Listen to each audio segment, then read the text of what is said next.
박성민 군은 생후 8개월이 되던 작년 5월 갑자기 40도 넘는 고열에 시달리다 발진이 일기 시작했습니다.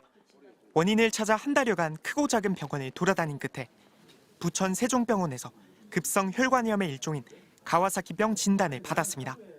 가와사키는 솔직히 처음 들어봤고요. 광상동맥이 확장이 되면 심정지가 올 수 있는 확률이 굉장히 높다라고. 박 군이 태아였을 때 현대해상 어린이 종합보험 상품에 가입해뒀던 어머니 권 씨는 보험금을 청구했습니다. 상품 약관상 가와사키병 진단과 관상동맥 확장이 동시에 나타나야 한다기에 부천 세종병원의 진단서와 함께 심초음파 결과지까지 제출했습니다. 하지만 보험사는 보험금 1,000만 원을 지급하기 전 지점 병원에서 의료자문을 받아야 한다며 동의를 구했습니다. 권 씨는 지급을 위한 단순 절차라 생각해 응했습니다. 얼마 뒤 보험사에선 건대병원에선 가와사키병이 아닌 폐렴이란 소견을 보내왔다며 보험금 지급을 거부했습니다. 그제서야 권 씨는 비슷한 거부 사례가 많다는 걸 알게 됐습니다. 수법이라고 하면 좀 그런데 너무 다 같아요. 보험 청구를 하면 의료자문을 가야 되고 돌아오는 답변은 아니다. 이에 권 씨는 지난 1월 동일한 의료 기록을 들고 직접 건대병원을 찾아 병명을 물었는데 이번엔 또 가와사키병이 맞다는 결과를 받았습니다. 같은 병원이지만 보험사 자문과는 전혀 다른 결과가 나온 겁니다. 금융감독원에 민원을 낸 권 씨는 안 되면 소송을 다툴 생각입니다. 억울한 것도 정말 억울하고요. 어린이 보험의 1위 마음을 다합니다라고 하는데 왜 실질적으로 보험을 청구했을 때는 이런 사례들이. 이에 대해 현대해상은 MBC 취재진에 민원을 접수한 금감원의 조사 결과에 따라 향후 절차를 밟겠다는 입장을 밝혔습니다. MBC 뉴스 류현준입니다. 지난해 7월 정모 씨는 막 1살 된 아들이 뇌성마비라는 진단을 받고 현대해상에 진단금을 신청했습니다. 아들 명의로 어린이 종합보험을 가입할 때 뇌성마비 진단금 2천만 원 특약을 함께 신청했기 때문입니다. 그 전부터 왼쪽을 잘 안 쓰는 거예요. 큰 병원을 가보라 그래서 제일 유명한 병원을 알아봐서 이제 세브란스를 가게 됐어요. MRI 촬영을 했는데 병변이 확인된 거죠. 그런데 현대해상은 진단 결과가 내부 기준에 못 미친다며 거부했습니다. 그러면서 자신들은 뇌성마비를 운동발달 지연이 또래 평균보다 3개월 이상 지체된 경우라고 규정하고 있다며 보험사 지정 의료기관에 자문을 받아야 한다고 했습니다. 하지만 약관엔 한국표준질병사인 분류에 해당하는 질병으로 전문의의 진단에 따른다고 적혀 있을 뿐 그런 기준은 적혀 있지 않습니다. 시보험자 측에서 억울할 법하죠. 약관에 이제 적혀져 있는 대로 기준만 충족을 하면은 보험금을 이제 지급받으리라는 이제 기대를 갖고 있는 거죠. 약관에 없는 기준을 내세우며 현대해상이 추가 자문을 요구한 사례는 이뿐만이 아닙니다. 이진주 씨의 딸은 2살 되던 지난 2021년 발달 지연 진단을 받았습니다. 또래에 비해 언어 발달이 느렸던 겁니다. 이후 2년가량은 현대해상 실손보험으로 매달 100만 원이 넘는 언어재활 치료비를 감당했습니다. 그런데 5달 전 돌연 발달 지연 진단을 믿을 수 없으니 지정병원에 자문이 필요하다며 보험금 지급을 중단했습니다.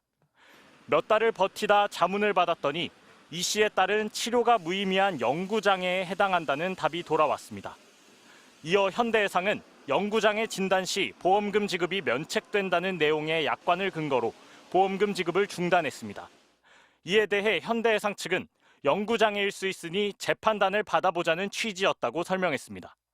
하지만 치료 시작 후 일정 기간이 지나면 의료자문을 받아야 한다는 내용 역시 약관엔 없습니다. 어려울 때 도움을 받고자 해서 제가 보험을 들었던 건데 어린이 종합보험 1위라는 타이틀을 안겨주기 위해서 저는 이용당한 것밖에 안 된다는 생각이 들더라고요. 이렇게 보험사 측이 의료자문을 요구할 경우 가입자들은 금융감독원에 민원을 넣거나 소송 등으로 맞설 수 있습니다. 하지만 현실적으론 보험금 지급이 끊긴 상태로 몇 년이 될지 모를 싸움을 시작하기 쉽지 않습니다. 결국 보험사 뜻대로 자문받았다가 이를 근거로 보험금이 중단되는 피해를 막기 위해 약관 개선 등 대책 마련이 필요해 보입니다. MBC 뉴스 송정훈입니다. 2021년 11월 김영진 씨는 계단에서 심하게 넘어져 척추와 양손을 다쳤습니다. 이듬해 5월 받은 최초 진단에서 전체 관절의 장애 정도가 130%에 이른다는 결과를 받았고 지금도 10초 이상 혼자 서 있기 힘들 정도로 근력을 잃었습니다. 하지만 현대해상 측은 믿을 수 없다며 제3자 의료 자문을 요구했습니다. 보험사 쪽에서는 이제 지급을 안 해줄 때는 많이 억울했죠. 보험사 쪽에서 하는 그런 행동 하나하나가 좀 우롱하는 것 같고 농락당하는 그런. 이에 김 씨는 지난해 2월 거주지인 충북 옥천에서 보험사가 제시한 고려대 안산병원을 오가며 진단을 다시 받았습니다. 그 결과 130%였던 장애 정도는 11%로 뚝 떨어졌고 보험금 액수를 둘러싼 분쟁이 진행 중입니다. 지난해 6월 쌍둥이를 낳은 정모 씨 부부도 비슷한 일을 겪었습니다. 출산 도중 둘째가 심정지 증세를 보여 인공소생술로 위기를 넘겼지만 현대해상은 보험비 지급을 거절했습니다. 해당 사례는 단순한 심박수 저하일 뿐 심정지로 볼 수 없다는 이유였습니다. 못 받아들이겠으면 다른 병원 진단을 받으라고 했습니다. 그래서 저희가 혹시 몰라서 주치의 선생님 소견서까지 받아서 냈거든요. 근데 내부 검토 결과 이 코드를 적용할 수 없다. 계속 그 답변이었어요. 제3기관 의료 판정은 애초에 가입자들이 피해를 부풀려 보험금을 타내는 걸 막기 위해 마련된 제도입니다. 다만 금융감독원과 손해보험협회 등이 작성한 의료자문 표준 내부 통제 기준에선 보험회사는 의료자문이 보험금 부지급 또는 삭감수단으로 남용되지 않게 최선을 다해야 한다고 되어 있습니다. 또 보험계약은 약관에 따르도록 돼 있고 불명확한 부분은 고객 유리의 해석 원칙을 지켜야 한다고도 했습니다.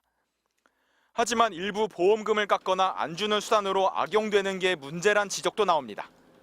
이 환자를 직접 보지 않은 의료 자문 의사가 있을 때 사실 주치의 견해가 더 정확한 경우도 많거든요. 근데 그런 걸 배제하고 무조건적으로 의료 자문 결과만으로 보험금 지급 결정을 한다? 이게 조금 문제의 소지가 있는 거죠.